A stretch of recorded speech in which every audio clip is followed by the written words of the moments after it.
Hello hello, चालू हो गया दीपक?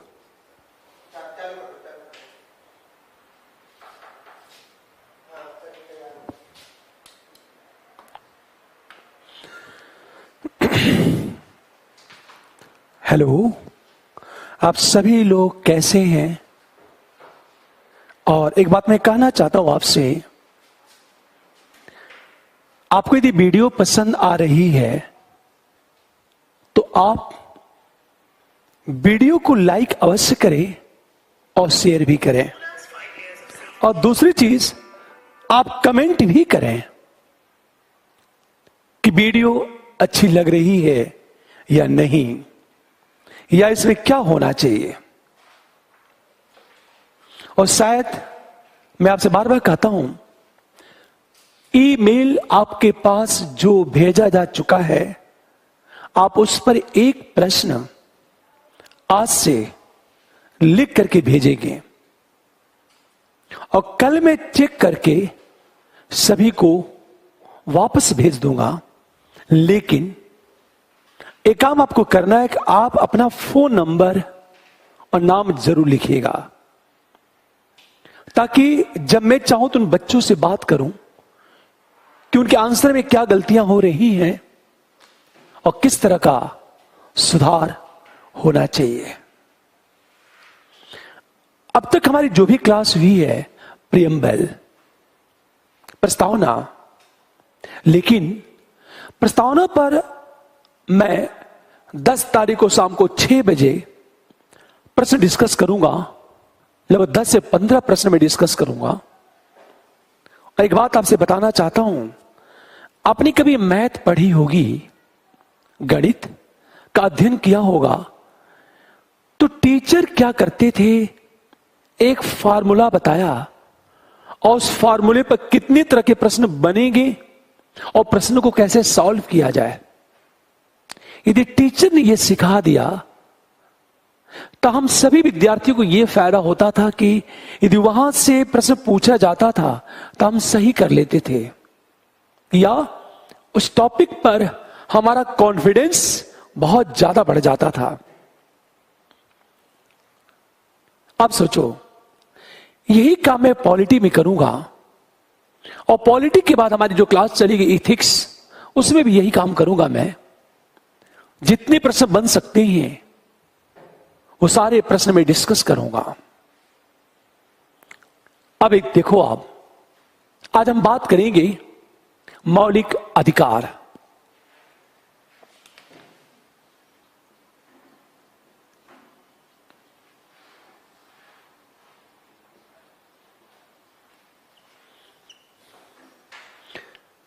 अनुच्छेद 1 से लेकर अनुच्छेद 11 तक की बात करें, अनुच्छेद 1 से लेकर अनुच्छेद 4 तक राज्य की बात, और अनुच्छेद 5 से लेकर अनुच्छेद 11 तक नागरिकता की बात की गई है, जिसकी चर्चा सबसे मैं अंत में करूंगा। उसके पीछे कुछ कारण हैं और हमारा सिलेबस ऐसे चलता रहेगा। मौलिक अधिकार के बाद नीति निर्देशक तत्व, फिर हम बात करेंगे मूल कर्तव्य की बात, फिर हम संविधान संशोधन की बात करेंगे। हम सबसे पहले बात करते हैं मौलिक अधिकार। मैं जब पीटी में पढ़ाऊंगा मौलिक अधिकार, तो हमारा तरीका एकदम अलग होगा, और जब मेंस की मैं बात करूंगा तो तरीका अलग होगा। यह बात याद रखना है कि पीटी में तरीका अलग होता है और मेंस का तरीका अलग है, क्योंकि दोनों के प्रश्नों में अंतर होता है। पीटी में ऑब्जेक्टिव क्वेश्चन पूछे जाते हैं और मेंस में डिस्क्रिप्टिव। अब देखो, आप जब मौलिक अधिकार की बात की जाए तो सबसे पहले हम बात करें कि मौलिक अधिकार की परिभाषा क्या दी गई। मौलिक हम अधिकार की हम परिभाषा की बात करें, कहीं भी संविधान में मौलिक अधिकार की परिभाषा नहीं दी गई है। हमेशा ध्यान दो, यह आता है संविधान के भाग थर्ड की बात करें, यह संविधान के भाग थर्ड में आता है। ये मौलिक अधिकार। आप ध्यान से सुनो इस बात को। भारतीय संविधान के अनुच्छेद की बात करें, अनुच्छेद 12 से लेकर अनुच्छेद 35 तक इसका वर्णन है। अनुच्छेद 12 से लेकर अनुच्छेद 35 तक में मौलिक अधिकारों का वर्णन किया गया है। आज हम बात करेंगे कि पहली चीज, आखिर मौलिक अधिकार की बात क्यों की गई। दूसरी बात, इसे संविधान में शामिल क्यों किया गया। और तीसरी बात, इसकी नवीन व्याख्या कैसे की जा रही है। हमेशा ध्यान दें इस बात को। जब मौलिक अधिकार की बात की गई थी तो याद रखना है कि फ्रांस एवं अमेरिका में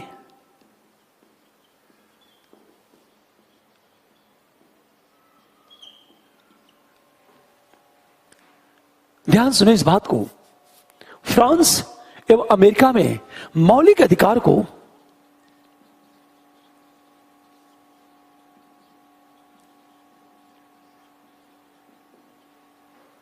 नैसर्गिक एवं अहस्तांतरणीय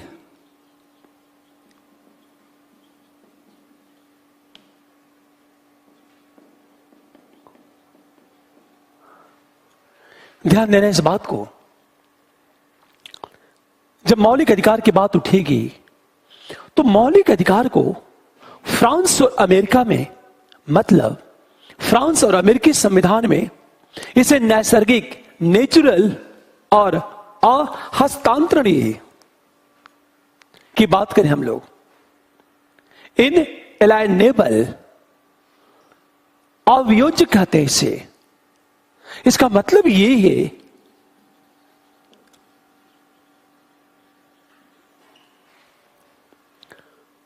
ये जो मौलिक अधिकार है इसे नैसर्गिक एवं अहस्तांतरणीय माना गया है। मैं पहले दिन से बता रहा हूं आपको कि मेरा पूरा अप्रोच मेंस का है। कुछ दिन बाद मैं पॉलिटी की पीटी की क्लास लूंगा तो पीटी में मेरा अप्रोच अलग होगा। पीटी में पूरा मैं इतिहास बताऊंगा कि मौलिक अधिकार की शुरुआत कहां से हुई। मैग्ना कार्टा से हुई, ब्रिटेन की बात करें, अमेरिका की बात करें, फ्रांस की बात करें, वहां से हम आएंगे सीधे भारतीय संविधान में। लेकिन मेंस में से कोई लेना देना नहीं है। देखो आप इन मौलिक अधिकारों को फ्रांस और अमेरिकी संविधान में नैसर्गिक, नेचुरल एवं अहस्तांतरणीय, इसका मतलब यह है कि यह अहस्तांतरणीय है, इसका अर्थ किसी को दिया नहीं जा सकता। अब सोचो आप, हम भारत की बात करें, भारत की बात करें, गोलकनाथवाद की बात करें, गोलक नाथवाद की बात करें। यह गोलकनाथवाद सबसे एक प्रसिद्ध वाद है और सुप्रीम कोर्ट के न्यायाधीश थे सुब्बा राव।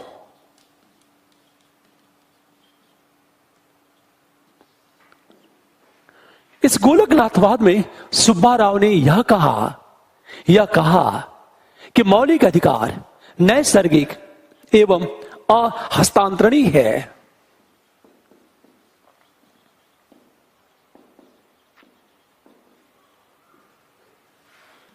नैसर्गिक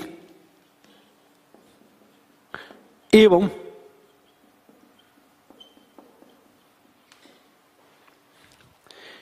इसका मतलब यह है कि गोलकनाथवाद में सुब्बा राव ने फ्रांस और अमेरिकी संविधान में मौलिक अधिकार के संबंध में जो विचार है उस विचार को स्वीकार कर लिया। इसे सुब्बा राव ने यह कहा कि हमारा जो मौलिक अधिकार है, फंडामेंटल राइट्स है की बात करें, वह नैसर्गिक है, और हस्तांतरण की बात करें, फिर भी जब मौलिक अधिकार की बात की गई और जब परिभाषा की बात की गई तो हमेशा यह कहा गया, परिभाषा, एक बात याद रखना है कि सुप्रीम कोर्ट ने यह कहा कि जो मौलिक अधिकार है नैसर्गिक है और हस्तांतरणीय है, मतलब यह किसी को दी नहीं जा सकती और यह नेचुरल है।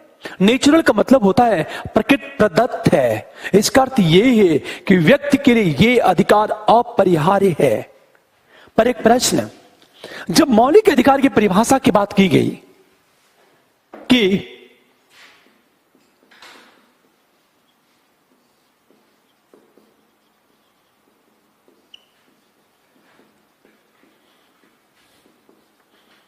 तो परिभाषा दी गई कि मौलिक अधिकार ऐसे मूलभूत अधिकार हैं, मौलिक अधिकार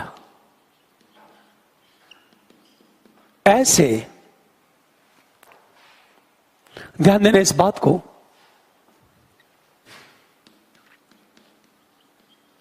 मौलिक अधिकार ऐसे मूलभूत अधिकार हैं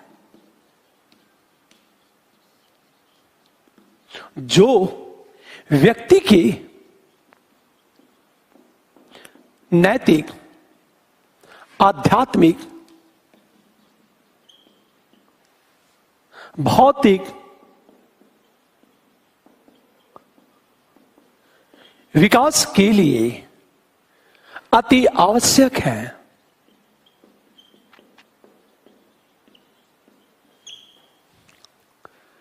ध्यान सुनो इस बात को, यद्यपि संविधान में मौलिक अधिकार की कोई परिभाषा नहीं दी गई है, फिर भी मौलिक अधिकार को जो परिभाषित करने की बात की गई तो यह कहा गया था कि मौलिक अधिकार ऐसे मूलभूत अधिकार हैं जो व्यक्ति के नैतिक, इथिकल, आध्यात्मिक, स्पिरिचुअल एवं भौतिक विकास के लिए आवश्यक होते हैं।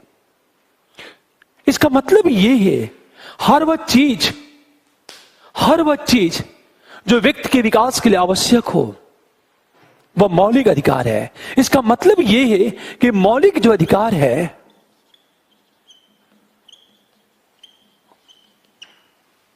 गरिमामय जीवन के लिए आवश्यक, गरिमामय जीवन के लिए आवश्यक है। ये मौलिक अधिकार, इसका अर्थ यह है कि मौलिक अधिकारों के बिना गरिमामय जीवन संभव नहीं हो सकता। तब एक प्रश्न है, अब ध्यान देना इस बात को, जब अधिकारों की बात उठी हम समानता ही कहते हैं कि मौलिक अधिकार ऐसे अधिकार हैं जिसका उल्लेख संविधान में हुआ हो। समान रूप में जब परिभाषा दी जाती है तो यह कहा जाता है कि मौलिक अधिकार ऐसे अधिकार हैं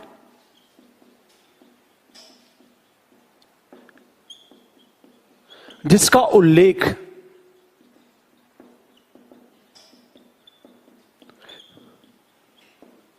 संविधान में हुआ है तथा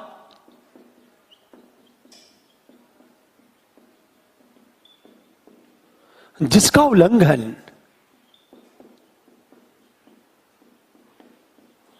नहीं किया जा सकता है। ध्यान देना इस बात को,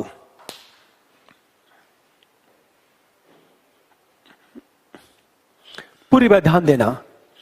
जब मौलिक अधिकार की बात उठी तो मौलिक अधिकार को परिभाषित किया गया और कहा गया मौलिक अधिकार ऐसे अधिकार हैं जिसका उल्लेख संविधान में हुआ है, संविधान में, और जिसका उल्लंघन नहीं किया जा सकता। यदि उसका उल्लंघन किया जाता है तो उल्लंघन की स्थिति में कोई भी व्यक्ति सुप्रीम कोर्ट में जा सकता है, न्यायालय में जा सकता है और न्यायालय उन अधिकारों के संरक्षण के लिए कार्रवाई कर सकती है। इसका अर्थ यह है कि मौलिक अधिकार की जब बात की जाती है तो मौलिक अधिकारों के संरक्षण के प्रति न्यायपालिका प्रतिबद्ध होती है। अब एक चीज सोचो, पहली चीज हमेशा ध्यान देना इस बात को। फिर एक प्रश्न उठा,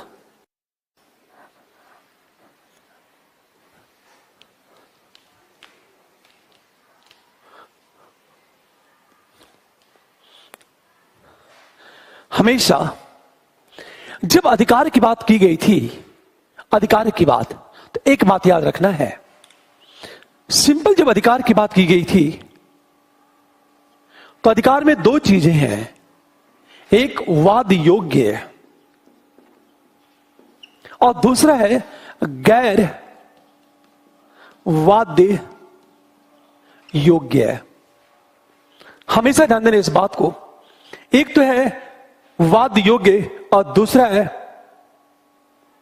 हमेशा ध्यान दें इस बात को, एक है वाद योग्य और दूसरा है गैर वाद योग्य। वाद योग्य का मतलब होता है कि हमेशा क्रियान्वयन कराने के लिए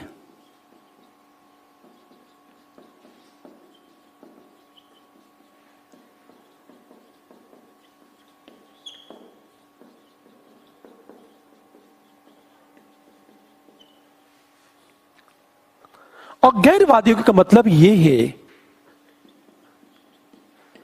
क्रियान्वयन कराने के लिए न्यायालय में जाने का अधिकार नहीं। पूरी बात ध्यान देना इस बात को। जब राइट्स की बात की गई थी, जब अधिकार की बात की गई थी, तो अधिकार को दो भागों में डिवाइड कर दिया गया। एक पहला है वाद योग्य, अर्थात ऐसे अधिकार को वाद योग्य में रखा गया जिसका क्रियान्वयन कराने के लिए न्यायालय में जा सकते हैं, अर्थात हम कोर्ट का सहारा ले सकते हैं। अर्थात यदि सरकार उन अधिकारों का क्रियान्वयन नहीं कराती है तो हम सीधे कोर्ट में जा सकते हैं। गैरवाद योग्य का मतलब यह है कि जिसका क्रियान्वयन कराने के लिए हम कोर्ट में नहीं जा सकते, कोर्ट में जाने का अधिकार है ही नहीं। अब एक से जो वाद योग्य है, वाद योग्य है, इसे कहा गया मौलिक अधिकार, और जो गैरवाद योग्य है इसे कहा गया नीति निर्देशक तत्व की बात करें। एक बात याद रखना,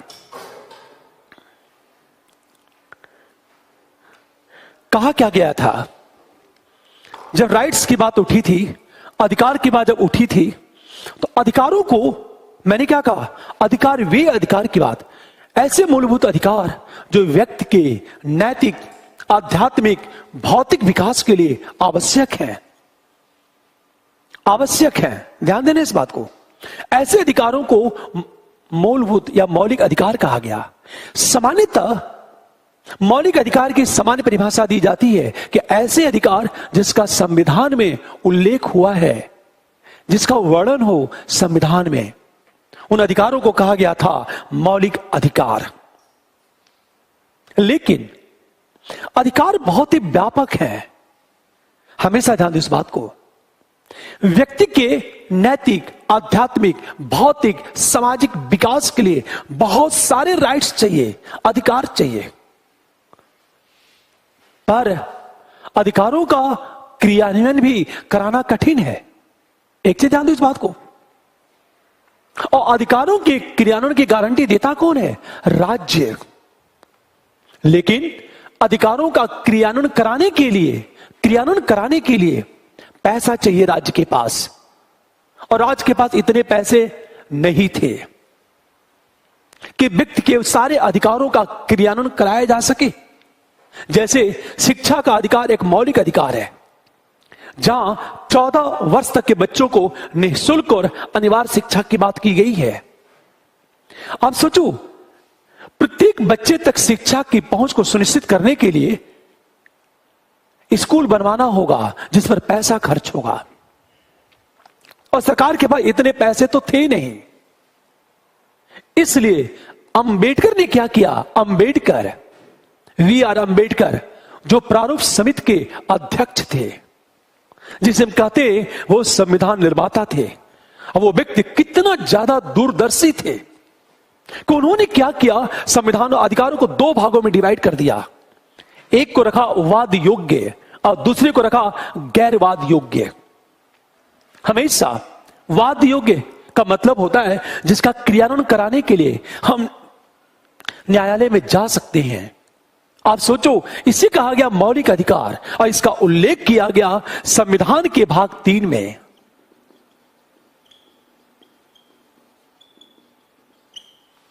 और गैरवाद योग्य का मतलब है क्रियान्वयन कराने के लिए न्यायालय में हम नहीं जा सकते।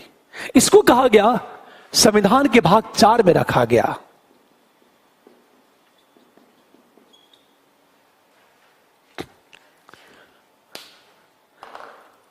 अब सोचो, क्या कमाल के इंटरेस्टिंग की बात करें, हमेशा ध्यान देने इस बात को। अंबेडकर से पूछा गया कि अंबेडकर महोदय, आपने इसे गैरवाद योग्य में क्यों रखा? हमेशा ध्यान दो, जिस सामाजिक आर्थिक विकास के लिए जो राइट्स चाहिए, उस राइट्स को आपने गैरवाद योग्य में क्यों रखा? तो अंबेडकर ने बहुत ही मासूमियत भरा जवाब दिया। अंबेडकर ने क्या कहा?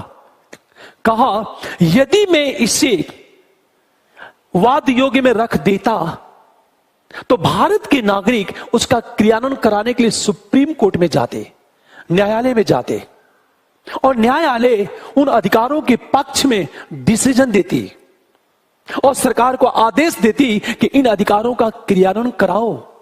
लेकिन सरकार के पास पैसा तो है ही नहीं। परिणामतः सरकार न्यायालय के आदेशों का क्रियान्वयन नहीं करा पाती, और जब न्यायालय के आदेश का क्रियान्वयन नहीं हो पाता तो न्यायपालिका और कार्यपालिका दोनों एक दूसरे के विरोध में खड़े हो जाते और दोनों में विवाद शुरू हो जाता। न्यायपालिका कार्यपालिका दोनों एक दूसरे के विरोध में खड़े हो जाते। एक बात याद रखना है, दोनों में संघर्ष बढ़ता, और जब संघर्ष बढ़ता तो संसदीय व्यवस्था चोटिल हो जाती। दूसरी तरफ क्या हुआ? मान लिया जाए न्यायपालिका ने उन अधिकारों का क्रियान्वयन कराने के लिए निर्णय दे दी और कार्यपालिका उसका क्रियान्वयन नहीं करा पाई, तो आम जनता को यह लगेगा कि न्यायपालिका तो जनता के पक्ष में है, कार्यपालिका जनता के विरोध में है। परिणाम क्या होता कि कार्यपालिका के विरोध में आम जनता खड़ी हो जाती, कार्यपालिका में लोगों का विश्वास खत्म हो जाता, और विश्वास खत्म होता तो फिर कार्यपालिका सही तरीके से नीतियों का क्रियान्वयन नहीं करा पाती। अंततः शासन व्यवस्था विफल हो जाता। सोचो, अच्छी बात, कितनी अच्छी बात अंबेडकर ने कही थी। एक छोटा सा एग्जांपल लेता हूं मैं।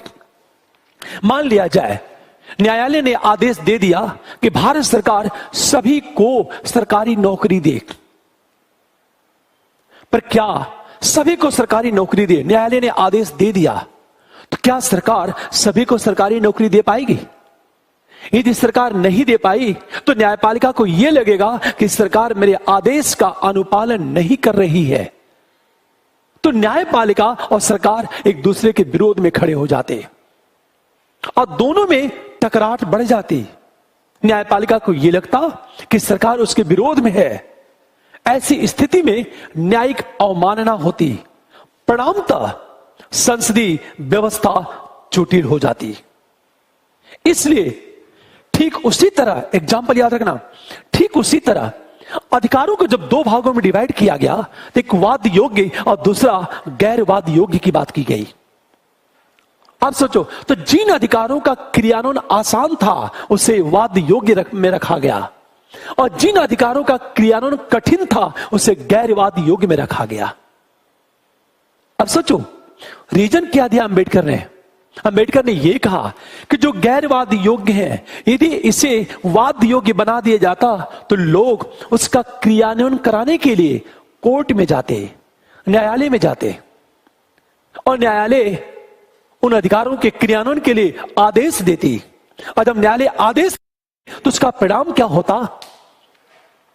हमेशा कि सरकार के पास पैसे है ही नहीं, तो सरकार न्यायपालिका के आदेश का क्रियान्वयन नहीं करा पाती। परिणाम स्वरूप न्यायपालिका और सरकार दोनों एक दूसरे के विरोध में खड़े हो जाते। न्यायिक अवमानना का प्रश्न उठता। ऐसी स्थिति में संसदीय व्यवस्था जटिल होती।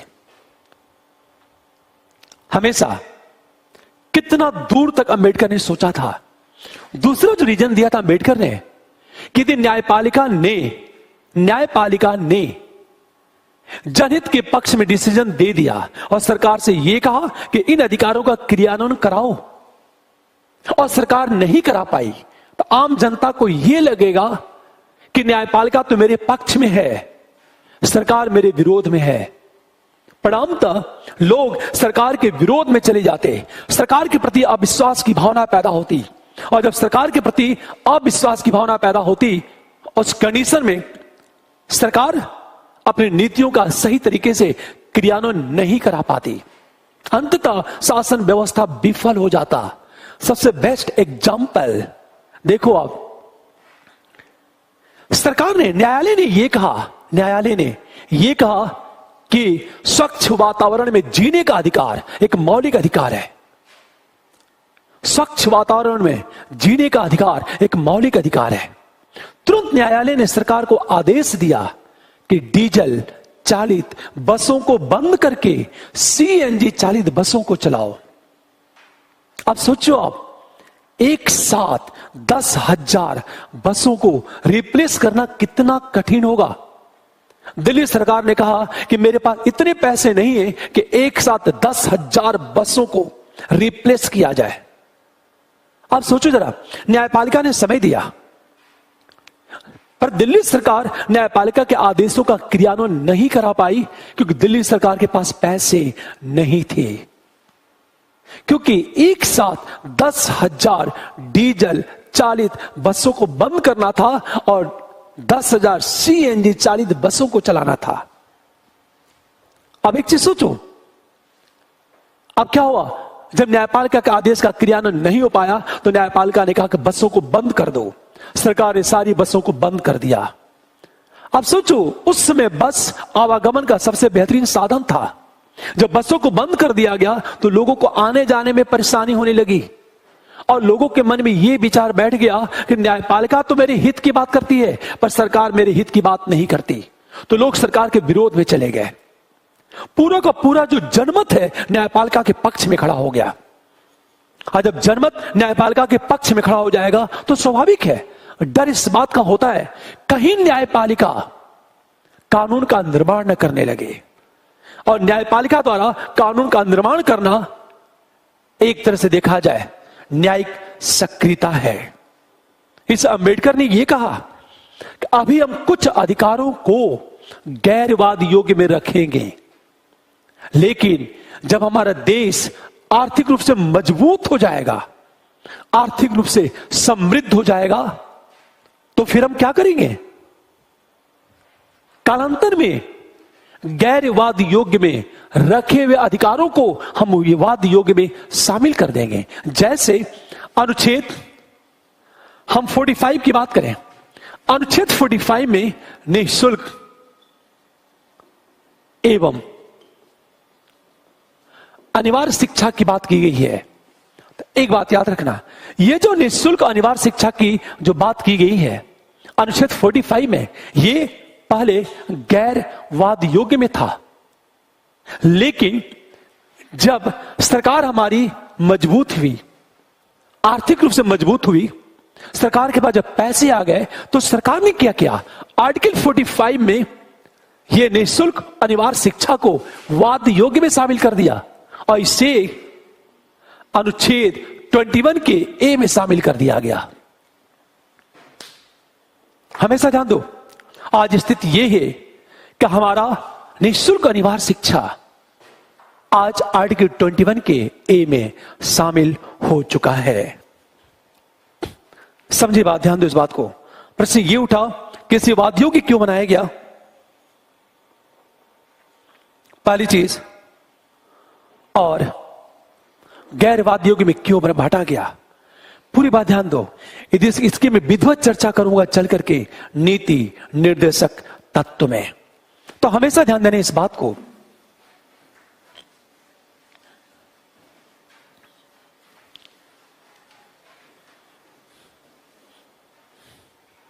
इसका मतलब ये है कि कुछ अधिकारों को गैर वाद्य योग्य में रखा गया क्योंकि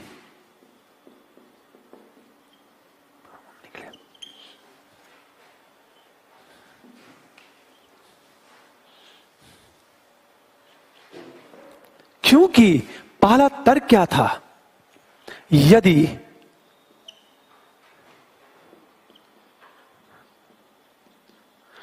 सभी अधिकारों को वाद्य योग्य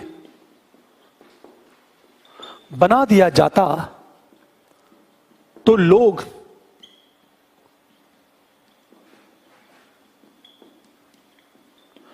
उसका क्रियान्वयन कराने के लिए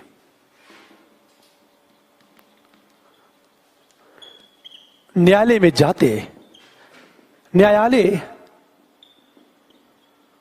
उसके पक्ष में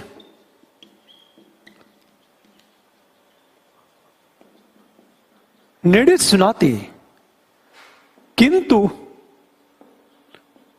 सरकार पैसे के अभाव में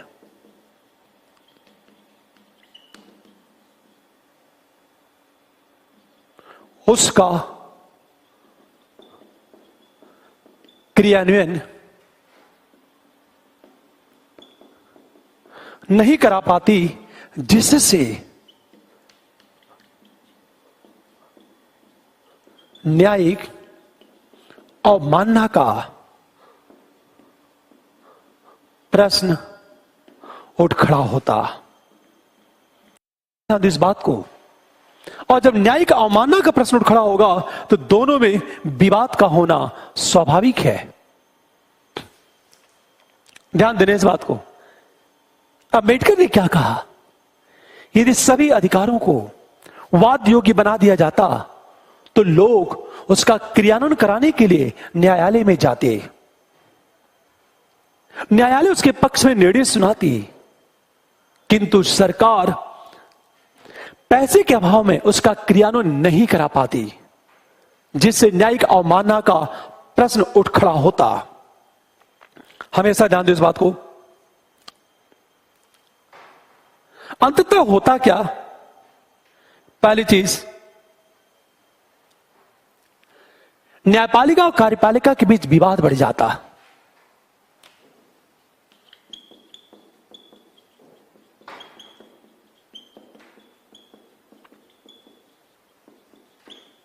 के बीच विवाद बढ़ जाता और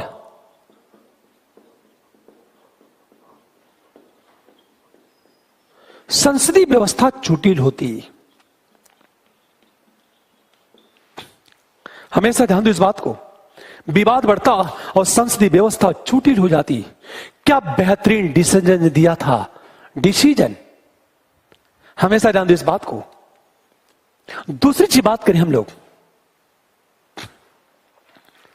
हमेशा ध्यान दो इस बात को।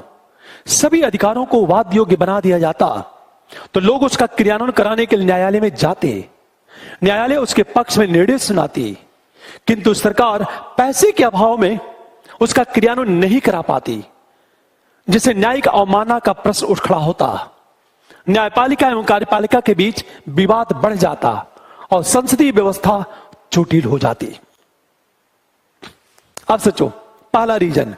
दूसरा रीजन क्या था?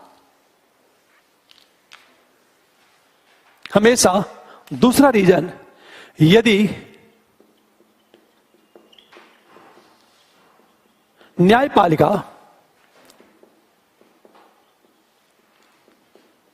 अधिकारों के पक्ष में निर्णय देती और कार्यपालिका उसका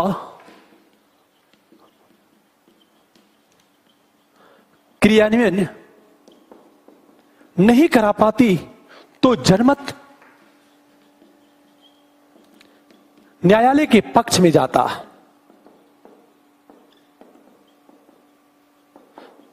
जिससे हमेशा ध्यान दो इस बात को,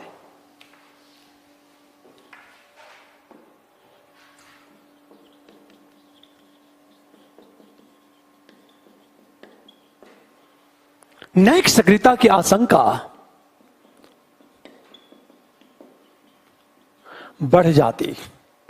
हमेशा ध्यान दो इस बात को, यदि न्यायपालिका अधिकारों के पक्ष में निर्णय देती और कार्यपालिका उसका क्रियान्वयन नहीं करा पाती तो जनमत क्या होता, न्यायालय के पक्ष में जाता।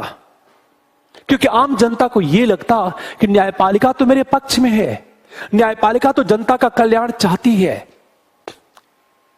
किंतु सरकार नहीं चाहती।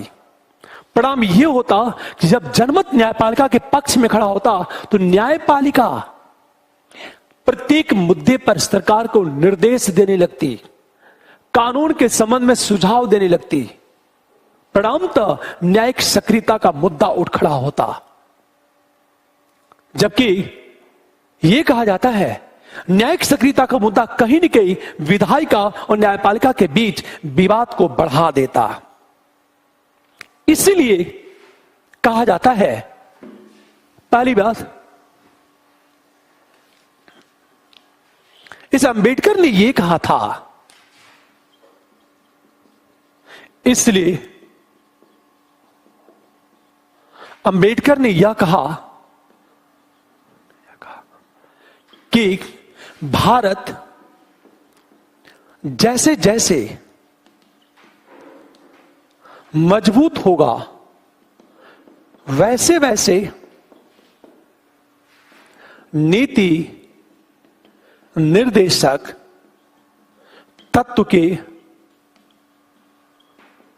अनेक भाग को मौलिक अधिकार में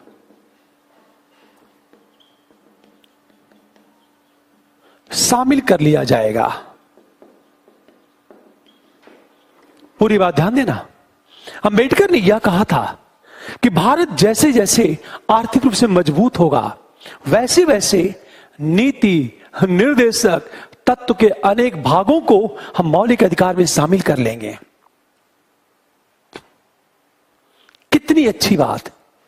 और ऐसा ही हुआ जब अनुच्छेद 45 में निःशुल्क अनिवार्य शिक्षा को बाद में 86वें संविधान संशोधन के द्वारा अनुच्छेद 21 के ए में शामिल कर दिया गया। हमेशा ध्यान दो, जैसे यह कहा जाता है जैसे अनुच्छेद 45 में निःशुल्क एवं अनिवार्य शिक्षा के प्रावधान को 86वें संविधान संशोधन द्वारा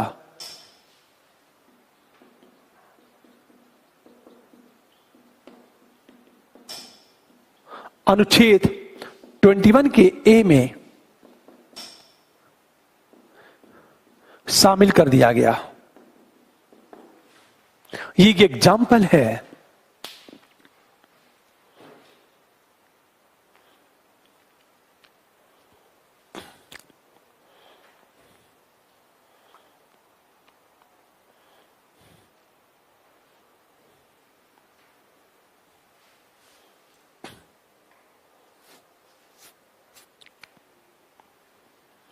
अब ध्यान देना इस बात को,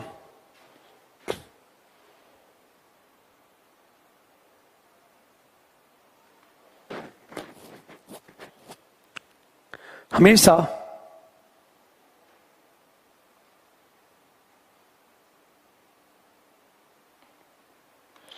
ध्यान देना इस बात को।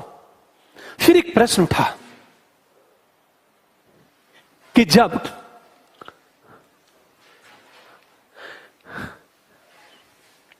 मौलिक अधिकार की बात उठी तो अगला प्रश्न यह उठा कि मौलिक अधिकार को स्वीकार क्यों किया गया, आवश्यकता क्या थी।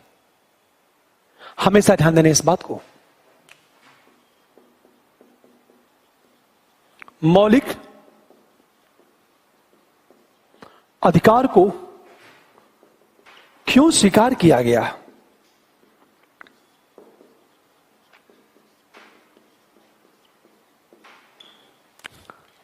इसका मतलब क्या चीज है, ये जो फंडामेंटल राइट्स है इसे क्यों स्वीकार किया गया, इसकी आवश्यकता क्या थी। हमेशा आवश्यकता थी क्या, इसको ध्यान से समझना।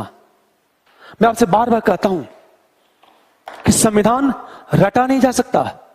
हम रट करके प्री क्वालिफाई कर लेंगे, मेंस नहीं।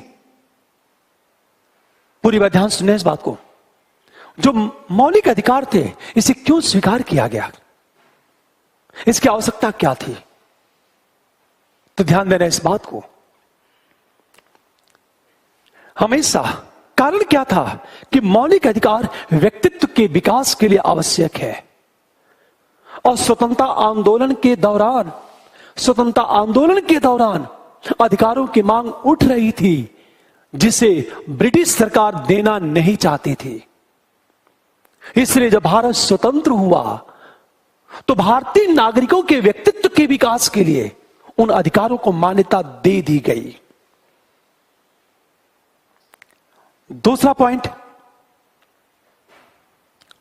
कि जब संविधान का निर्माण हो रहा था तो बड़े पैमाने पर सांप्रदायिक दंगे हो रहे थे। उन सांप्रदायिक दंगों के कारण लोगों के अंदर एक डर पैदा हो गया, असुरक्षा का भाव पैदा हुआ। असुरक्षा का भाव, उस डर को समाप्त करने, उनकी सुरक्षा को सुनिश्चित करने और आत्मविश्वास के संचार के लिए मौलिक अधिकार को स्वीकार किया गया। तीसरी बात देखा जाए कि जब भारत स्वतंत्र हो रहा था तो भारत में अनेक रियासतें थीं। उन रियासतों का भारत में विलय हो रहा था, लेकिन रियासतों में रहने वाली जनता के निष्ठा विश्वास अपने रियासतों के प्रति थी। और सरकार की कोशिश ये थी, संविधान सभा की कोशिश ये थी कि रियासतों में रहने वाली जनता की निष्ठा को राष्ट्रीय निष्ठा में कन्वर्ट कर दिया जाए। आप देखो, तो उनकी रियासतों के प्रति निष्ठा को राष्ट्रीय निष्ठा में कन्वर्ट करने के लिए एक ऐसे अधिकार की आवश्यकता थी जिसका उपभोग भारत के किसी भी क्षेत्र में किया जा सके। इसलिए मौलिक अधिकारों को स्वीकार किया गया। अब एक ध्यान दो, इसका मतलब यह है कि जब मौलिक अधिकारों को स्वीकार करने की बात की गई तो रीजन क्या था, क्यों स्वीकार किया गया। पहला जो कारण यह था, हमेशा ध्यान दो, स्वतंत्रता आंदोलन के दौरान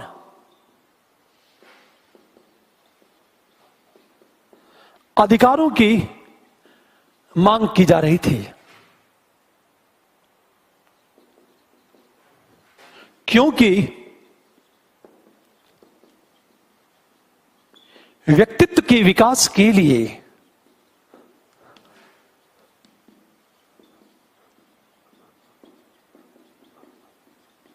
अधिकार आवश्यक है। इसलिए संविधान सभा ने मौलिक अधिकारों को स्वीकार किया। पहला रीजन देखो आप, स्वतंत्रता आंदोलन के दौरान एक बहुत बड़ा समूह अधिकारों की मांग कर रहा था, क्योंकि अधिकार व्यक्तित्व के विकास के लिए आवश्यक है। ध्यान दो इस बात को।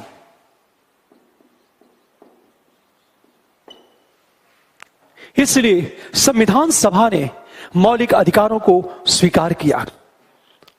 आपसे पहला क्वेश्चन तो यह पूछेगा कि मौलिक अधिकारों को क्यों स्वीकार किया गया। हमेशा ध्यान दो इस बात को। जब स्वतंत्रता आंदोलन का दौर चल रहा था तो अंग्रेजों का विकास जिस रूप में हुआ था वैसा ही विकास करने के लिए भारतीयों ने भी अधिकारों की मांग की, किंतु ब्रिटिश सरकार ने भारतीयों की मांग को ठुकरा दिया। पर भारत के नागरिक या स्वतंत्रता आंदोलन में भाग लेने वाले लोग भारतीयों के विकास के प्रति प्रतिबद्ध थे। इसलिए जब भारत स्वतंत्र हुआ तो संविधान सभा ने मौलिक अधिकारों को स्वीकार कर लिया। दूसरा क्या था? दूसरा जो रीजन ये था कि हमेशा स्वतंत्रता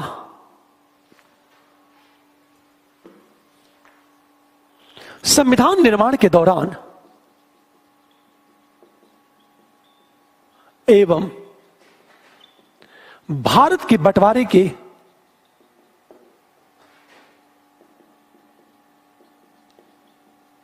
बड़े पैमाने पर सांप्रदायिक दंगे हो रहे थे।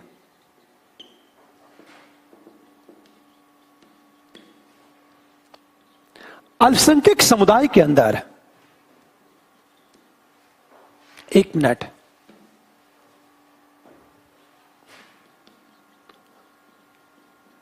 नागरिकों के अंदर असुरक्षा एवं डर का माहौल था। उसे समाप्त करने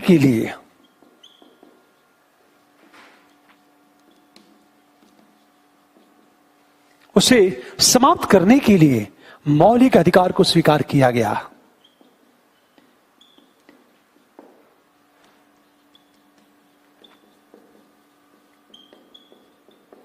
ध्यान देना, जब संविधान का निर्माण हो रहा था तो एक बात याद रखना है, और भारत का जब बंटवारा हो रहा था तो उस समय बड़े पैमाने पर सांप्रदायिक दंगे हो रहे थे।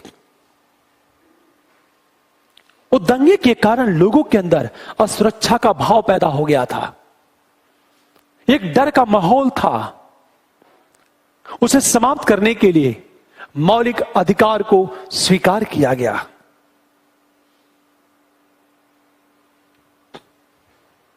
हम तीसरी चीज बात करें, हमेशा ध्यान दो, तीसरा जो कारण यह था, रियासतों का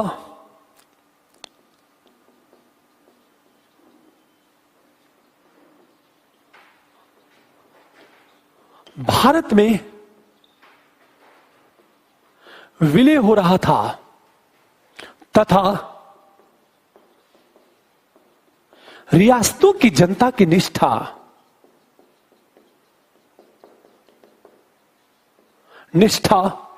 अपने रियासतों के प्रति थी।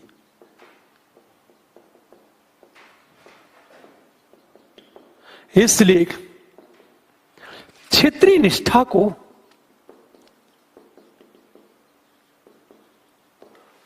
राष्ट्रीय निष्ठा में कन्वर्ट करने के लिए क्षेत्रीय निष्ठा को राष्ट्रीय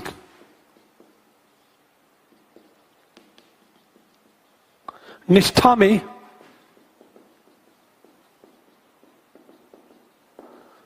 रूपांतरित करने के लिए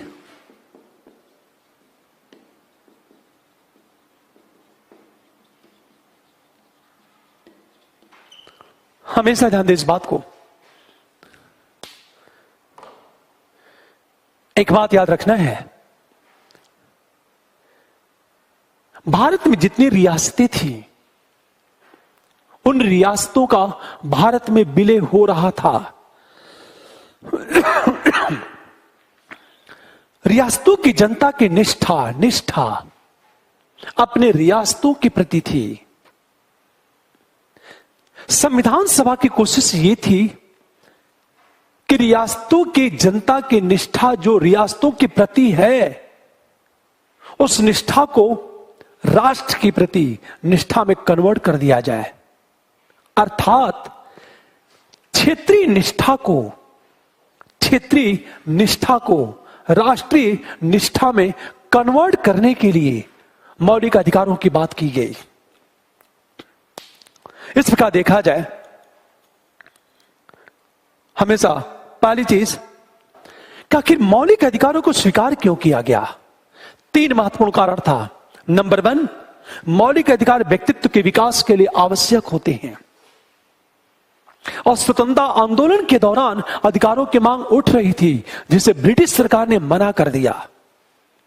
इसलिए जब भारत स्वतंत्र हुआ तो संविधान सभा ने मौलिक अधिकारों पर बल दिया। दूसरी बात, जब भारत का बंटवारा हो रहा था तो बड़े पैमाने पर सांप्रदायिक दंगे हो रहे थे, जिससे लोगों के अंदर डर और असुरक्षा का भाव पैदा हो गया था। उस डर और असुरक्षा के भाव को समाप्त करने के लिए मौलिक अधिकार की आवश्यकता थी। और तीसरी चीज, जब रियासतों का भारत में विलय हो रहा था तो रियासतों की जनता की निष्ठा अपने रियासतों के प्रति थी। उनकी क्षेत्रीय निष्ठा को राष्ट्रीय निष्ठा में कन्वर्ट करने के लिए, रूपांतरित करने के लिए मौलिक अधिकार की आवश्यकता थी। इस प्रकार देखा जाए, संविधान सभा ने उन मौलिक अधिकारों को स्वीकार कर लिया। पर एक प्रश्न उठा कि मौलिक अधिकारों को संविधान में क्यों जगह दी गई, आवश्यकता क्या थी। इतना बेहतरीन जवाब दिया, सोचो जरा, कि मौलिक अधिकारों को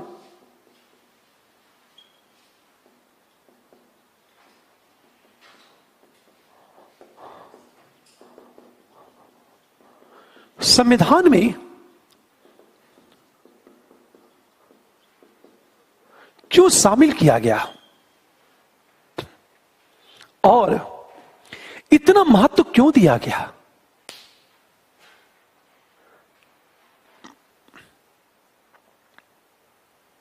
ध्यान सुनने इस बात को, क्यों महत्व दिया गया, आवश्यकता क्या थी, रीजन क्या था, क्योंकि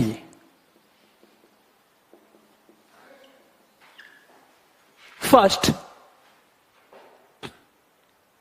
ये जो मौलिक अधिकार है, एक छोटा सा मेनका गांधीवाद के मुख्य न्यायाधीश भगवती ने यह कहा कि ये जो प्राचीन काल से, वैदिक काल से जिन मूल्यों को सजोए रखते हैं, ये मौलिक अधिकार मानवीय मूल्यों को रिफ्लेक्ट करता है, प्रतिबिंबित करता है, उसका प्रतिनिधित्व करता है। तो प्राचीन काल से मूल्यों को जो सजो कर लेके आ रहे हैं, उन मानवीय मूल्यों को रिफ्लेक्ट, प्रतिबिंबित या उसका प्रतिनिधित्व करता है हमेशा। तो 3 बातें। पहली चीज, मौलिक अधिकार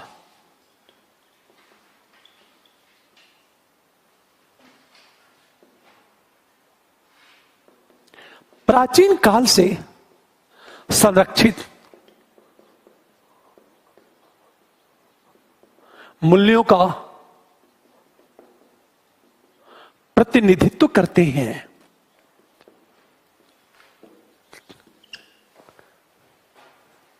हम दूसरी चीज बात करें, इसको ध्यान से समझना इस बात को। मौलिक अधिकार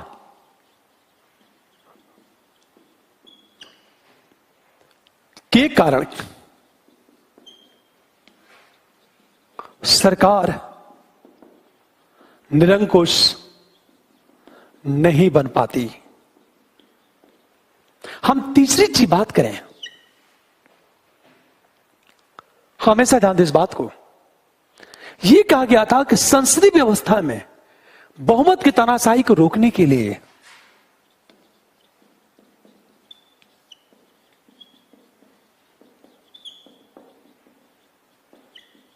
बहुमत की तानाशाही को रोकने के लिए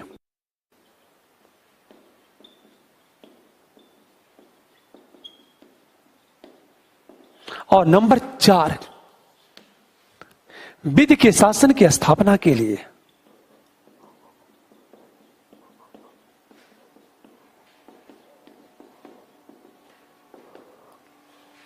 ये 4 रीजन है जब मौलिक अधिकारों को संविधान में शामिल किया गया। ध्यान से समझो इस बात को, बहुत मजा आएगा।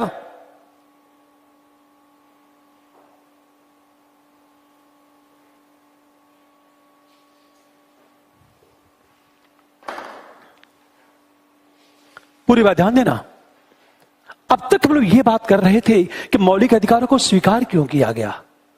अब प्रश्न ये उठा कि इसे संविधान में क्यों शामिल किया गया, आवश्यकता क्या थी। तो याद रखना, मेनका गांधीवाद में न्यायाधीश भगवती ने यह कहा है कि प्राचीन काल से जिन मूल्यों को हम सजो कर रख रहे हैं, जिन मूल्यों को हम प्राचीन काल से लेके आ रहे हैं, यह मौलिक अधिकार उन मूल्यों को रिप्रेजेंट करता है, उनका प्रतिनिधित्व करता है। इसलिए मौलिक अधिकारों को संविधान में जगह देने का अर्थ है उन मूल्यों को जगह देना। इसका मतलब यह है कि मौलिक अधिकारों को संविधान में जगह देने का अर्थ है मूल्यों को जगह दे करके उन मूल्यों को संवैधानिक मान्यता दिलाना। आज जब मूल्यों को संवैधानिक मान्यता मिल जाती है तो उन मूल्यों में निरंतरता बनी रहती है। मूल्य लगातार एक पीढ़ी से दूसरे पीढ़ी में ट्रांसफर होते रहेंगे। इसलिए यह कहा जाता है ये जो मौलिक अधिकार है प्राचीन काल से संरक्षित मूल्यों का प्रतिनिधित्व करते हैं। ये वो मूल्य हैं जो व्यक्ति की गरिमा में विकास के लिए आवश्यक है। ये वो मूल्य है जो लोगों के विकास को प्रमोट करते हैं। ये वो मूल्य है जो व्यक्ति के नैतिक, आध्यात्मिक, सामाजिक और भौतिक विकास के लिए आवश्यक है। यदि व्यक्ति का नैतिक, भौतिक विकास की गारंटी चाहिए कि व्यक्ति का नैतिक, भौतिक, आध्यात्मिक, सामाजिक विकास हो, तो व्यक्ति के विकास की गारंटी तभी संभव है जब उन मूल्यों को महत्व दिया जाए जो मूल्य व्यक्ति के विकास के प्रति प्रतिबद्ध है। और ये मौलिक अधिकार उन मूल्यों का प्रतिनिधित्व करते हैं। हमेशा जैसे मैंने ये कहा था कि मेनका गांधीवाद में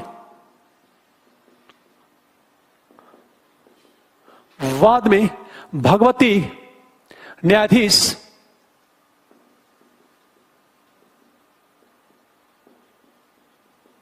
हम भगवती की बात करें, मेनका गांधीवाद में न्यायाधीश भगवती ने यही कहा था कि ये जो मूल्य है, ये सोचो, ये जो मौलिक अधिकार है उन मूल्यों का प्रतिनिधित्व करते हैं। वो मूल्य जो व्यक्ति के विकास के लिए आवश्यक है।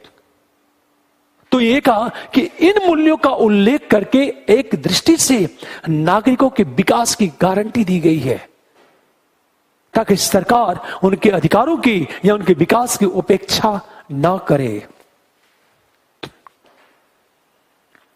दूसरी बात, मौलिक अधिकार के कारण सरकार निरंकुश नहीं बन पाती, क्योंकि सरकार कभी भी मौलिक अधिकारों को छीन नहीं पाती। यदि सरकार मौलिक अधिकारों को छीनती है तो न्यायपालिका उन अधिकारों की सुरक्षा करती है। क्यों? क्योंकि यदि सरकार मौलिक अधिकारों को छीनती है तो नागरिक उन अधिकारों के संरक्षण के लिए न्यायालय में जाएंगे और न्यायालय सरकार के हर उस गतिविधि पर रोक लगा देगी जिस गतिविधि से व्यक्ति के अधिकार छीने जाते हैं। इसे यह कहा जाता है कि मौलिक अधिकार के कारण सरकार कभी भी निरंकुश नहीं बन पाती है। तो सरकार की निरंकुशता पर सबसे बड़ा जो ब्रेकर होता है वो मौलिक अधिकार है। और तीसरी चीज ये कहा गया था, संसदीय व्यवस्था में बहुमत की तानाशाही को रोकने के लिए मौलिक अधिकार आवश्यक है, क्योंकि मौलिक अधिकार सरकार के रास्ते में एक ब्रेकर साबित होते हैं। चौथी चीज बात करें विधि के शासन की स्थापना के लिए। क्योंकि हमेशा ध्यान दो, एक मौलिक अधिकार इस बात को इंगित करते हैं, इस बात को इंगित करते हैं कि हमेशा कानून का शासन प्राइमरी है, न कि किसी व्यक्ति का शासन। चूंकि मौलिक अधिकार सभी को समान रूप से उपलब्ध होते हैं, ध्यान दो, सभी को समान रूप से उपलब्ध होते हैं ये मौलिक अधिकार। और सरकार कभी भी मौलिक अधिकारों के विरोध में नहीं जा सकती। ये मौलिक अधिकार इस बात को इंगित करते हैं कि कानून का शासन होना चाहिए, न कि किसी व्यक्ति का शासन। इसे यह कहा जाता है कि विधि के शासन की स्थापना करके मौलिक अधिकार लोकतंत्र को जीवंत करता है। क्योंकि मौलिक अधिकार विधि के शासन को मूर्त रूप देता है और विधि का शासन लोकतंत्र को जीवंत करता है। अब एक चीज सोचो जरा, इसे यह कहा जाता है कि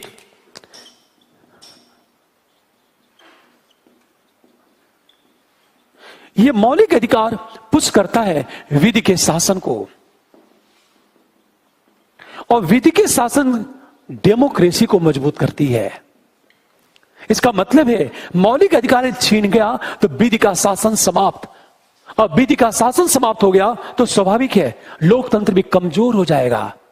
इसे लोकतंत्र को मजबूत करना है तो कानून के शासन को मजबूत करना होगा। हाँ, कानून के शासन को मजबूत करने के लिए मौलिक अधिकार अति आवश्यक है।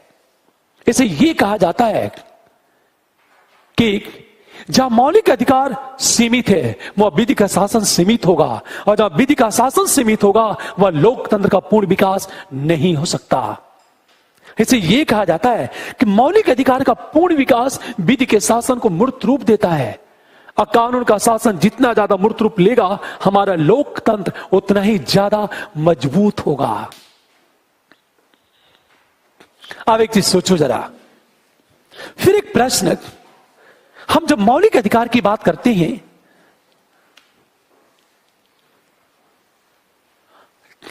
तो हमेशा ध्यान दो, ये जो मौलिक अधिकार है एब्सोल्यूट नहीं है।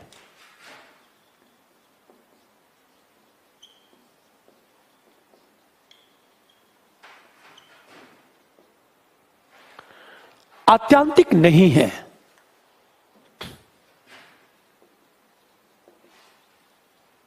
मतलब एब्सोल्यूट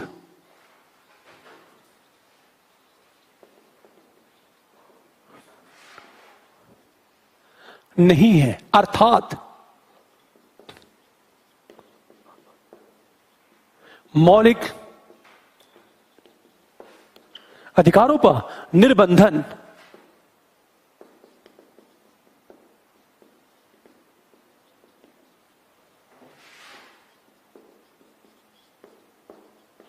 अर्थात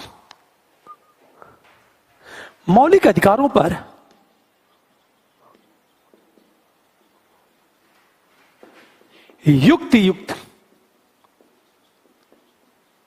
युक्त प्रतिबंध, मतलब रीजनेबल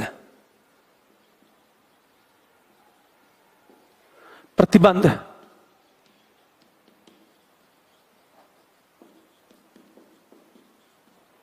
क्यों लागू होता है?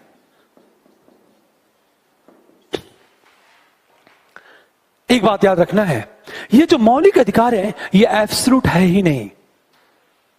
इसका मनचाहे तरीके से कभी भी उपयोग या उपभोग नहीं किया जा सकता। इस पर रीजनेबल प्रतिबंध अवश्य लगता है, जिसको कहा जाता है युक्त प्रतिबंध। जब सुप्रीम कोर्ट ने युक्तता को बहुत अच्छी तरह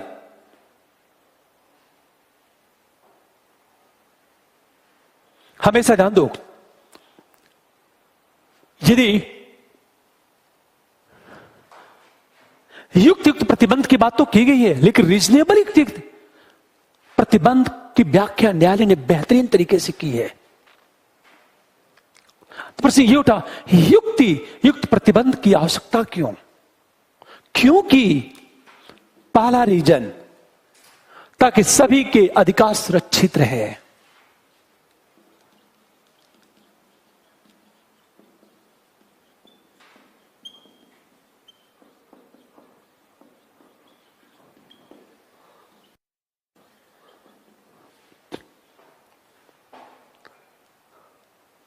यदि मान लिया जाए किसी एक व्यक्ति को पूरा अधिकार दे दिया गया, तो यह हो सकता है अन्य लोगों के अधिकार सीमित हो जाए। जैसे आपको बाइक चलाने की स्वतंत्रता प्राप्त है, गाड़ी चलाने की स्वतंत्रता प्राप्त है, पर आप मनचाहे तरीके से गाड़ी चलाएंगे सड़क पर, तो अन्य लोगों के गाड़ी चलाने की स्वतंत्रता सीमित हो जाएगी। हम ये चाहते हैं सभी की स्वतंत्रता का विकास हो, तो जरूरी है कि प्रत्येक की स्वतंत्रता पर युक्त प्रतिबंध लागू हो। रीजनेबल हम प्रतिबंध की बात करें। दूसरी चीज बात करें हम लोग, क्यों हमेशा, पहली बात है तो शासन व्यवस्था के सफल संचालन के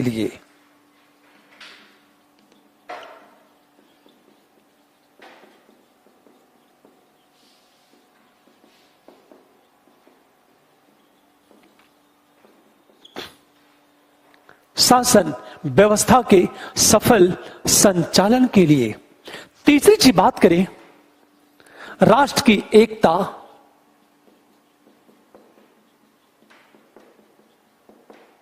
एवं अखंडता को बनाए रखने के लिए। और नंबर 4 की बात करें, सामाजिक एवं आर्थिक न्याय को सुनिश्चित करने के लिए। इसका मतलब यही है,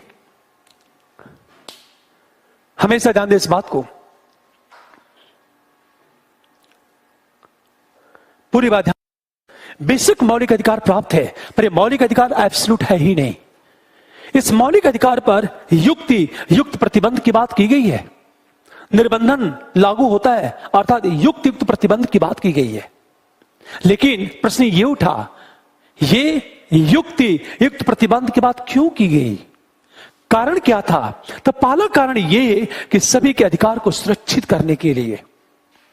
मान लिया जाए एक व्यक्ति मनमाने तरीके से अपने अधिकारों का प्रयोग करता है, तो अन्य लोगों के अधिकार खंडित हो जाएंगे। जैसे क्लास है, सबको बोलने का अधिकार है, लेकिन क्लास में एक बच्चा शोर मचाने लगे तो अन्य बच्चों के पढ़ने की स्वतंत्रता खंडित हो जाएगी। तो हर बच्चे के पढ़ने के अधिकार को मूर्त रूप देने के लिए जरूरी है कि जो बच्चा सबसे ज्यादा शोर मचा रहा है उसे चुप करा दिया जाए। मान लिया जाए मुझे सोने का अधिकार है, आपको गाना सुनने का अधिकार है, आप फुल वॉल्यूम में गाना सुनते हैं, तो मेरे सोने के अधिकार की स्वतंत्रता क्या हो जाएगी? खंडित हो जाएगी। इसे यह कहा जाता है, यदि मौलिक अधिकार एब्सोल्यूट हो जाए, आत्यांतिक हो जाए, तो कुछ लोगों के अधिकार सुरक्षित रहेंगे, अन्य लोगों के अधिकार खंडित हो जाएंगे। जैसे मैंने कहा, एक व्यक्ति को सड़क पर बाइक चलाने का अधिकार है, बाइक या कार। अब बाइक जिस तरह चलाए, आड़े तिरछे चलाए, तो अन्य लोग सही तरीके से बाइक नहीं चला पाएंगे। इसलिए सभी लोगों के अधिकार को सुरक्षित करने के लिए युक्त प्रतिबंध की बात की गई है। नंबर 2, शासन व्यवस्था के सफल संचालन के लिए। मान लिया जाए लोग अपने अधिकारों का प्रयोग कर रहे हैं, तो हो सकता है सरकार नीतियों का सही क्रियान्वयन न कर पाए। फॉर एग्जाम्पल, कानून का क्रियान्वयन करना है, नीतियों का सफल संचालन करना है, और लोग अधिकारों को उपभोग करते हुए बड़े पैमाने पर सरकार की नीतियों को विफल कर देते हैं, तो क्या होगा? तो स्थिति यह हो जाएगी कि सरकार की नीतियां सही तरीके से क्रियान्वित नहीं हो पाएंगी, अंततः शासन व्यवस्था असफल हो जाएगा। तीसरी बात, राष्ट्र की एकता अखंडता को बनाए रखने के लिए। फॉर एग्जाम्पल, आपको अभिव्यक्ति की स्वतंत्रता प्राप्त है, बोलने की स्वतंत्रता प्राप्त है, मान लिया जाए, लेकिन सोशल मीडिया का दुरुपयोग करके, मीडिया में कुछ भी बोल करके आप स्वतंत्रता को भोग नहीं कर सकते। तो आपकी अभिव्यक्ति की स्वतंत्रता पर युक्त प्रतिबंध है। कानून व्यवस्था को बनाए रखने के लिए, विदेशों के साथ मैत्रीपूर्ण संबंध बनाए रखने के लिए, राष्ट्र की एकता अखंडता को बनाए रखने के लिए। इसका मतलब ये, आपके अधिकार वही तक है जहां से दूसरे के अधिकार की शुरुआत हो रही है। आपके अधिकार वहीं तक हैं जहां तक राष्ट्र की एकता और अखंडता सुरक्षित है। अंत में कहा जाए, सामाजिक को आर्थिक न्याय को सुनिश्चित करने के लिए भी अधिकारों पर युक्त प्रतिबंध की बात की जाती है। अब एक चीज सोचो जरा,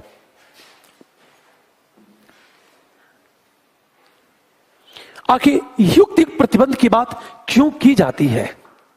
पांचवी चीज बात करें हम लोग, हमेशा ध्यान दें इस बात को। कई बार क्या होता है, विदेशों के साथ मैत्रीपूर्ण संबंध बनाने के लिए भी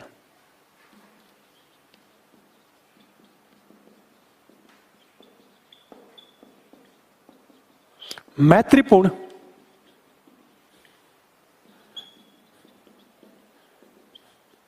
बनाने के लिए और छठी चीज देखी जाए, हमेशा एक नैतिक समाज के निर्माण के लिए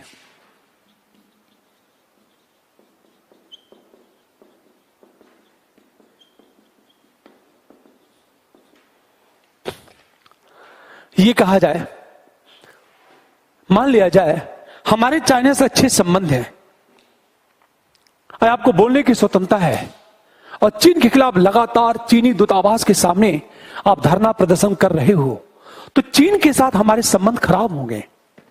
कोई भी एग्जांपल ले सकते हो आप। अंत में एक इथिकल सोसाइटी के निर्माण के लिए, हमेशा नैतिक समाज के निर्माण के लिए अधिकारों पर युक्त प्रतिबंध की बात की जाती है। तो प्रश्न ये उठा कि जब युक्ता की बात करेंगे, हमेशा युक्त प्रतिबंध का आधार क्या होगा? युक्त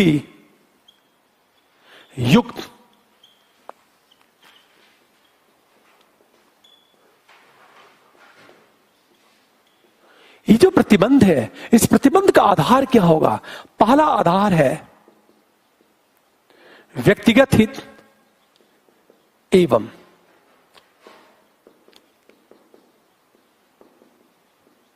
सामाजिक हित का सामंजस्य।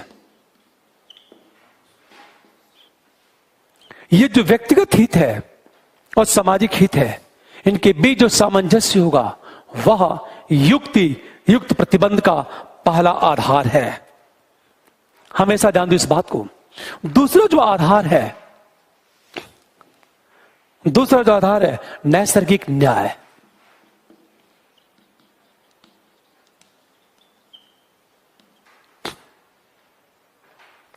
हमेशा ध्यान दो इस बात को, नैसर्गिक न्याय एवं मूल्य।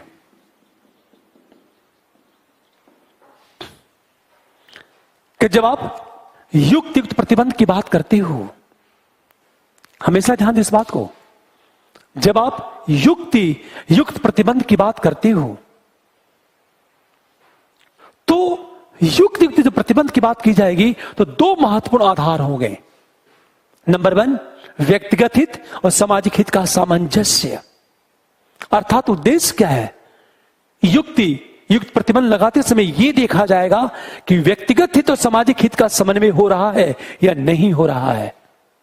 और दूसरी बात करें, नैसर्गिक न्याय और मूल्य की बात किया जाए, इसका मतलब यह है कि युक्त प्रतिबंध लगाते समय हम नैसर्गिक न्याय और मूल्य पर अवश्य बल देंगे और मूल्य की बात अवश्य उठेगी।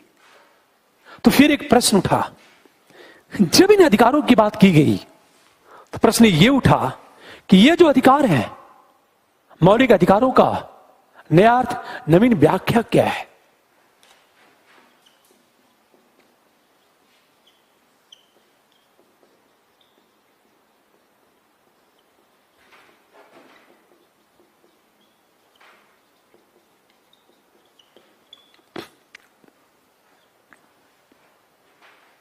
मैं आपको फंडामेंटल राइट्स की बहुत ही बेसिक चीज पढ़ा रहा हूं आपको। एक बात याद रखना है आपसे कि जो चीज मैं पढ़ा रहा हूं आपको सोच क्या गया, नई सोच डेवलप करने का मेरा उद्देश्य ये है कि चीजों को कैसे, कोई चीज क्यों आई है, आगे हम बात करेंगे अनुच्छेद 12, अनुच्छेद 13, 14, 15, 16, 17 जितने भी आर्टिकल है, और प्रत्येक आर्टिकल का बेहतरीन एनालिसिस करेंगे। कारण क्या है?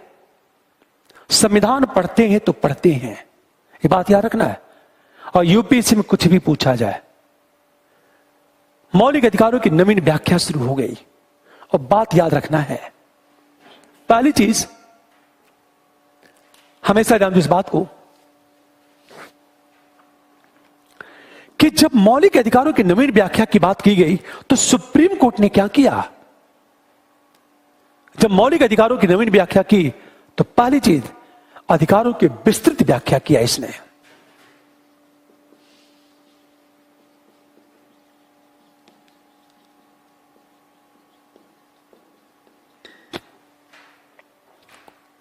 ध्यान देना इस बात को, सुप्रीम कोर्ट ने अधिकारों की बहुत ही विस्तृत व्याख्या किया है।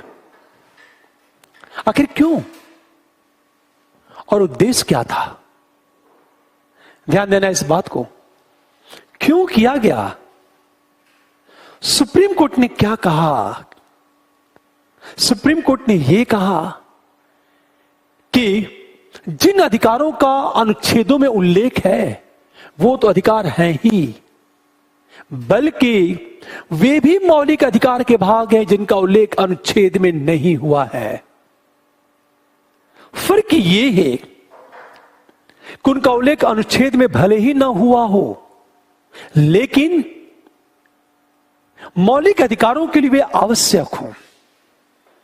ध्यान देना, अब तक ये मान्यता थी कि संविधान के भाग 3 में अनुच्छेद 14, 15, 16, 17, 18, 19, 20, 21 जितने भी अनुच्छेद हैं, उस अनुच्छेद में जिन अधिकारों का उल्लेख है वो तो मौलिक अधिकार हैं ही। सुप्रीम कोर्ट ने यह कहा वो भी अधिकार मौलिक अधिकार हैं जिनका उल्लेख संविधान में नहीं हुआ है, फिर भी संविधान में उल्लिखित मौलिक अधिकारों के अभिन्न भाग हैं। जैसे अनुच्छेद 21 में, हमेशा ध्यान दो, अनुच्छेद 21 की बात करें, पहली चीज देह की सुरक्षा की बात, गरिमा में जीवन की बात तो की गई है, पर सुप्रीम कोर्ट ने क्या किया? अनुच्छेद 21 की व्याख्या करके जमानत पाने का अधिकार, एकांतता का अधिकार भी शामिल कर दिया। तो पहली चीज अधिकारों की विस्तृत व्याख्या होगी की गई। इसका परिणाम यह हुआ कि समय के अनुरूप अधिकार लगातार डेवलप होते चले गए। ऐसा अगला क्वेश्चन ये पूछेगा कि भारतीय संविधान में अधिकारों का विस्तार निरंतर जारी है, इस कथन का परीक्षण करें। जब प्रश्न ये पूछेगा तो आपको करना क्या है? विथ एग्जाम्पल, फला आर्टिकल में अनुच्छेद में ये कहा गया है, और एग्जाम्पल के साथ बताना होगा। दूसरी बात, जब अधिकारों की विस्तार की बात की गई तो एक बात याद रखना है, अधिकारों की व्याख्या करते समय मानवाधिकार पर बल दिया गया।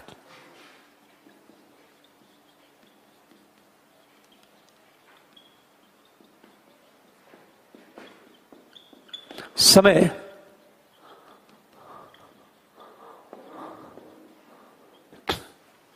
मानवाधिकार पर बल दिया गया। एक छोटा सा एग्जांपल लेता हूं मैं, हमेशा ध्यान दो इस बात को। प्रेम शंकर वर्सेस दिल्ली प्रशासन वाद में कृष्ण अय्यर, ध्यान दो, प्रेम शंकर वर्सेस दिल्ली प्रशासन में एक न्यायाधीश थे कृष्ण अय्यर। उन्होंने एक बहुत अच्छी बात की है। उन्होंने ये कहा है कि जब अधिकारों की बात करें तो मानवाधिकार पर अधिक बल दें। यूएनओ के मानवाधिकार घोषणा पत्र में जिन अधिकारों की बात की गई है उन अधिकारों पर बल दिया जाए, और अधिकारों की व्याख्या करते समय मानवाधिकार को फोकस किया जाए, अर्थात मानवाधिकार के आलोक में मौलिक अधिकारों की व्याख्या की जाए। इसका परिणाम यह हुआ कि मौलिक अधिकार की व्याख्या करते समय उस सारे अधिकार को मौलिक अधिकार में शामिल कर लिया गया जिसका उल्लेख मानवाधिकार में किया गया है। इसलिए देखा जाए